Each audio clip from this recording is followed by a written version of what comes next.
Hi, guys, and welcome back. This is Jason with Alabama Science in Motion. I'm the physics specialist at Jacksonville State University. This video today, what we're going to do is take a look at specifically Vernier calipers and how to read those calipers. And this is actually helpful for either the teacher or the students in the class. So there's three different things we can use the caliper to measure.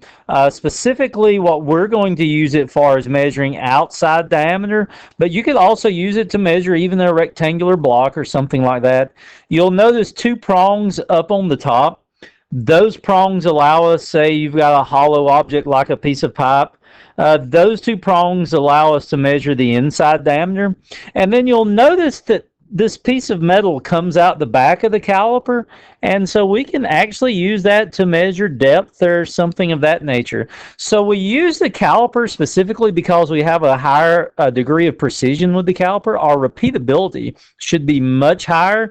There's a brass screw you can use to open and close it, and then we've got on top a set screw you can use to actually lock it in place. And so the goal of using the caliper is the fact that even if three people in your group all use the caliper to measure the same object, you should end up with the same answer. Now, I'm about to, for the purpose of this video, be using a virtual caliper. Here is the full URL for it, but you'll also find the link to this virtual caliper below our video. So I'm going to take a second. I'm going to pull up that virtual caliper. So again, specifically what we're going to be using the caliper for is measuring like the outside measurements of something. So I'm going to take this blue bar and place it in here, and then what I'm going to do is close the caliper on it. And that's how you read the measurement or use the caliper.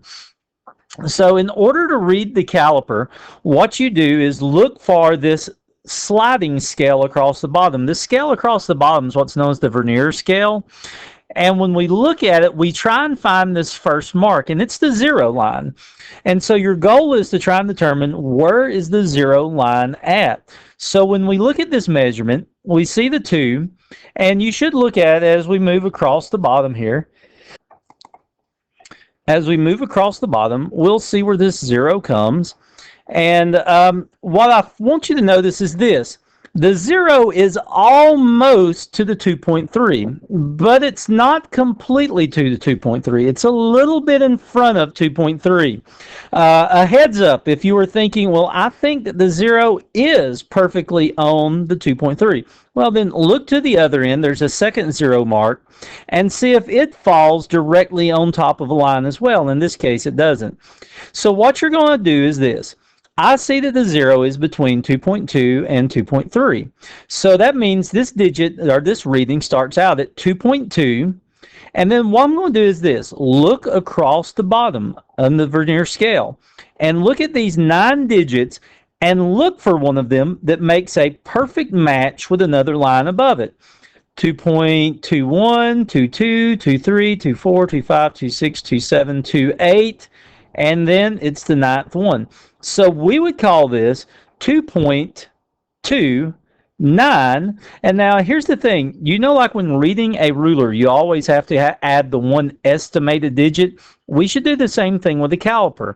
But you should be saying, but we're not estimating anything. It's directly on 2.29. So the answer you would write down is 2.290. Let's do something. Let's move this back a little and adjust this block. Let's make it a little bit shorter. And here, let's slide the caliper down on this one again and take a measurement. So in this case, we're not even to 1 centimeter yet. So let's look at where the 0 falls. The 0 falls between 0.7 and 0.8. So this measurement would be 0.7. Now go across the bottom. 1, 2, 3, 4, 5, 6, 7, 8, 9, 10. So 0.7, 1, 2, 3, 4, 5, 6. So we have to make a decision which is better, the 5 or the 6. And in real life, it's usually a little easier than this. I'm going to choose that the 5 is probably the best. So for me, I'm going to call this measurement 0.75, and then I'm going to add a 0 onto the end of it. Let's do another one as well. Play with this block a little bit more and just randomly playing with it. And I encourage you to do that. If you use this complete app, it even shows you answers so you can actually go in and use it to check yourself. We'll turn that on in a second. Let's just see how we come out compared to what the computer says we've got. So once again, find the 0 mark, the beginning line on your caliper, and we look up here and there's 1. So this object is 1 point, and it's between 4 and 5. So we'd say 1.4, 1, 2, 3. Oh, the 4 is almost perfect. So we would call this 1.44, because this fourth line across the bottom matches up. 1.440.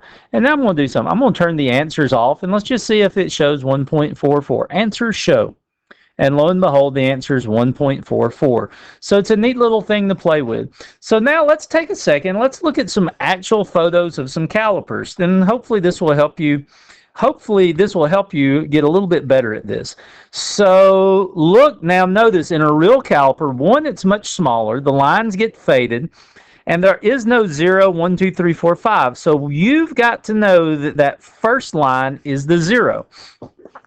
So determine where the 0 line comes. Well, here's 4. So that means that there's a 3 somewhere over here. So this is 3 point.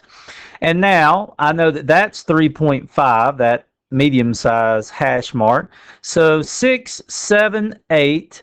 So the 0 comes after 3.8. And now I go across the sliding scale, and I'll sit here and look till and I believe, in my view, it's the 5th line across the bottom. Makes a good match, although I've got a little bit of parallax here. So I'd say 3.85, and then I add my one number for uncertainty. I'll add a 0. And so let's just kind of keep moving across here and see what the next one. So the next one, again, find your 0. And I'm going to just go through these. If you know you've got this, you could stop the video now. I'm just going to go through and practice. You pause and try and read these before I get there. So in my case, this one is 5 point. 0 line comes after 5.2. So 5.2, 1, 2, 3, 4. And it's either 4 or 5. I'm going to declare, I think it's the 4th line is the best line. Makes a match. 5.24, add 1 0 for uncertainty. And again, pause the video and try and make this reading yourself. So where does the 0 line fall for this one? Well, there's a 2, so I know this is 1 point something. And it looks to me like the 0 is almost perfectly on the 8th digit.